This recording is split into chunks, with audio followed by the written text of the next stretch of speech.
কাজে ফিরলেন জুনিয়র ডাক্তাররা, আপাতত এমার্জেন্সি পরিষেবায় যোগ এবং কাজে যোগ দিলেন। আন্দোলন জারি থাকবে জানিয়েছেন আন্দোলনকারী জুনিয়র ডাক্তাররা। হাসপাতালগুলিতে ফিরছে চেনা ছবি, জরুরি পরিষেবায় রোগীদের উপচে পড়া ভিড়।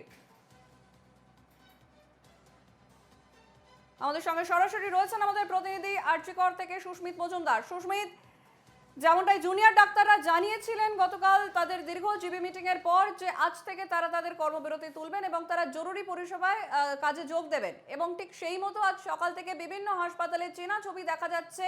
তুমি রয়েছো আরজি করে, এই মুহূর্তে আরজি করের কি পরিস্থিতি? কারণ তারা যেমনটা জানিয়েছে যে এমার্জেন্সি পরিষেবায় যোগ দিলেও তাদের আন্দোলন কিন্তু জারি থাকবেই।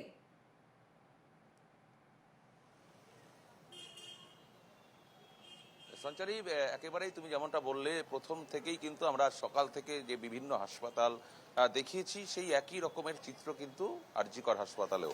অর্থাৎ টানা 42 দিন তারা আন্দোলন চালিয়েছেন। এই আন্দোলন কিন্তু তারা এখনো পর্যন্ত চালিয়ে যাবেন। জুনিয়র ডাক্তারদের সঙ্গে কথা বলে যেটা জানা গিয়েছে, যেহেতু তাদের সমস্ত দাবি দাওয়া এখনো পর্যন্ত মানা হয়নি, কিন্তু বারংবার অনুরোধ করা হয়েছে রাজ্য সরকারের পক্ষ থেকে, কেন্দ্র সরকার অর্থাৎ যে বিভিন্ন সময় তাদের যে আন্দোলন, সেই আন্দোলন যাতে চালিয়ে নিয়ে যায়, এবং সুপ্রিম কোর্টেরও নির্দেশ ছিল তারা যাতে কাজে যোগ দেন, এবং সেই কারণে কিন্তু তারা কাজে যোগ দিলেও তাদের আন্দোলন অব্যাহত থাকবে, এবং তারা অভয়া ক্লিনিক যেমনভাবে চালাচ্ছে সেরকমভাবে চালাবেন। এর বিভিন্ন জায়গায় ফান্ডিং, সেই ফান্ডিং তারা দেবেন, সমস্ত কিছু কিন্তু করবেন, এবং একই রকমভাবে এই চিকিৎসা পরিষেবা চালিয়ে যাবেন, যেটা কিন্তু এতদিন টানা 42 দিন শুধুমাত্র সিনিয়র চিকিৎসক যারা ছিলেন তারা চালিয়েছিলেন। জুনিয়র চিকিৎসকরা কিন্তু তারা আন্দোলন চালাচ্ছিলেন, কর্মবিরতি পালন করছিলেন, তারা ধর্ণা দিয়ে বসেছিলেন। বেশ কিছুদিন তারা একটানা আন্দোলন চালিয়েছে সমস্ত মেডিকেল কলেজ, অর্থাৎ কলকাতা শহরের 9টা মেডিকেল কলেজ, সেই 9টা মেডিকেল কলেজের বাইরে তারা যেমনভাবে আন্দোলন চালিয়েছে, ধর্ণা চালিয়েছে, একই রকমভাবে স্বাস্থ্য ভবনের সামনে টানা 9 দিন 10 দিন তারা সমস্ত মেডিকেল কলেজের ছাত্রছাত্রীরা, কলকাতা শহর সারা রাজ্যের সমস্ত মেডিকেল কলেজের ছাত্রছাত্রীরা তারা কিন্তু আন্দোলন ধর্ণা চালিয়ে নিয়েছেন। তারপর সরকারের পক্ষ থেকে তাদের দাবি দাওয়া মেনে নেওয়া হয়েছে। বেশ কিছু দাবি দাওয়া এখনো পর্যন্ত মানা হয়নি, সেটা প্রসেসিংয়ে আছে, সেটা খুব শিগগিরই মানা হবে যেমনটা জানা গিয়েছে। তবে এখন কিন্তু যে চিত্র আরজিকর হাসপাতালের যে চিত্র, সেই চিত্র কিন্তু এখন এই মুহূর্তে তুমি দেখতে পাচ্ছ। যেরকম ভাবে নির্দেশ ছিল, কোর্টের নির্দেশ, সেই কোর্টের নির্দেশ অনুযায়ী আধা সেনা মোতায়েন করা রাখা হয়েছে, যাতে হাসপাতালের কর্মী, নার্স, ডাক্তার যারা ছিল তাদের প্রতি যেন কোনো রকম আক্রমণ না আসে, তাদের প্রতি যাতে কোনো রকম দুর্ঘটনা না ঘটে, সেই দিকটা দাঁড়িয়ে। এবং পাশাপাশি পুলিশ, কলকাতা পুলিশের আধিকারিক তারাও রয়েছেন, কলকাতা পুলিশের কর্মী তারাও রয়েছেন। তারা অ্যাডমিনিস্ট্রেটিভ বিল্ডিং সহ এই কলকাতা শহরের যে বিভিন্ন যে হাসপাতালগুলো রয়েছে, সেই হাসপাতালের রক্ষণাবেক্ষণ সেটা কিন্তু কলকাতা পুলিশের যারা কর্মী রয়েছেন তারা দেখবেন। এবং সেই একই রকম ভাবে বলা যেতে পারে পরিষেবা পুরোপুরি স্বাভাবিক হয়ে গিয়েছে, অর্থাৎ সাধারণ মানুষ তারা এমার্জেন্সিতে আসছেন, তারা এমার্জেন্সি পরিষেবা পাচ্ছেন। অনেকগুলো দিন বাদে আরজি করে আবারও সেই চেনা ছবি, আবারও ধীরে ধীরে স্বাভাবিকের পথে আরজি করের পরিষেবা। সেক্ষেত্রে এই মুহূর্তে মানে সকাল থেকে আমরা দেখতে পাচ্ছি যে সেখানে প্রচুর রোগীর ভিড় হচ্ছে, আবার একইভাবে আগের মতোই। তারা কি বলছে, তাদের সঙ্গে কথা বলা যায়?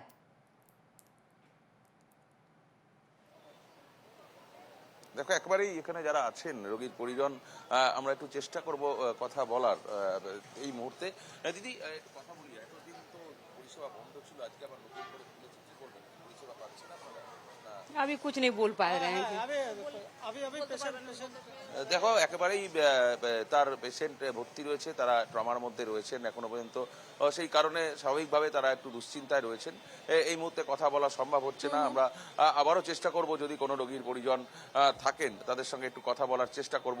তবে তোমাকে বলে রাখি যে এই পরিষেবা কিন্তু একেবারে স্বাভাবিক হয়ে গিয়েছে, যেমনটা কিন্তু জুনিয়র ডাক্তারদের পক্ষ থেকে দাবি করা হচ্ছে। যদিও সিনিয়র ডাক্তাররা তারা এতদিন তারা তাদের পরিষেবা চালিয়ে যাচ্ছিলেন, তারা একই রকমভাবে যে জরুরি পরিষেবা সহ অপারেশন থেকে শুরু করে সমস্ত কিছু কিন্তু তারা করছিলেন। তবে এই এমার্জেন্সির ক্ষেত্রে কোনো কোনো জায়গায় কিন্তু জুনিয়র ডাক্তারদের ভূমিকা একটা থেকেই যায়। সেই কারণে জুনিয়র ডাক্তারদের যেহেতু কর্মবিরতি পালন হচ্ছিল, সেই কারণে কিছুটা সমস্যায় পড়তে হয়েছিল সাধারণ মানুষদের। এমনটাই দেখা যাচ্ছে, এমনটাই চিত্র কিন্তু সামনে উঠে আসছে। একেবারে সুস্মিত, একটু ঘুরিয়ে ছবি দেখাও যে এতদিন বাদে আরজি করে সেখানে জুনিয়র ডাক্তাররা আবার তারা কাজে যোগ দিল। একটা প্রায় প্রায় 1.5 মাসের কাছাকাছি একটা সময়, যে সময়ের পর জুনিয়র ডাক্তাররা আবার কাজে যোগ দিল, আবার আগের চিত্র ধীরে ধীরে ফিরছে আরজি করে, সেই ছবিটা আমরা দেখতে চাই। একেবারেই দেখো, আমার ভিডিও জার্নালিস্টকে আমি বলবো আবারও যে পুরো যে পরিষেবা আবার স্বাভাবিক হয়ে গিয়েছে।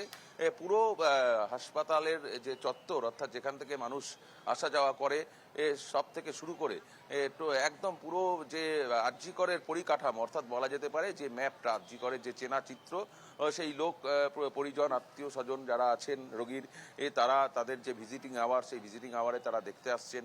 এর পাশাপাশি আধা সেনা তাদের মোতায়েন করে রাখা হয়েছে এবং একই রকমভাবে যে একেবারে যে চেনা চিত্র, সেটা কিন্তু আবারও নতুন করে দেখা যাচ্ছে, যেটা কিন্তু গত 42 দিন দেখা যায়নি। অর্থাৎ গত 42 দিন কিন্তু এই রাস্তা পুরো ফাঁকা ছিল বলা যেতে পারে। সাধারণ মানুষের মধ্যে খবর গিয়েছিল যে জুনিয়র ডাক্তাররা তারা কর্মবিরতি পালন করছে, চিকিৎসা পরিষেবা কেমন হয়, চিকিৎসা পান কিনা।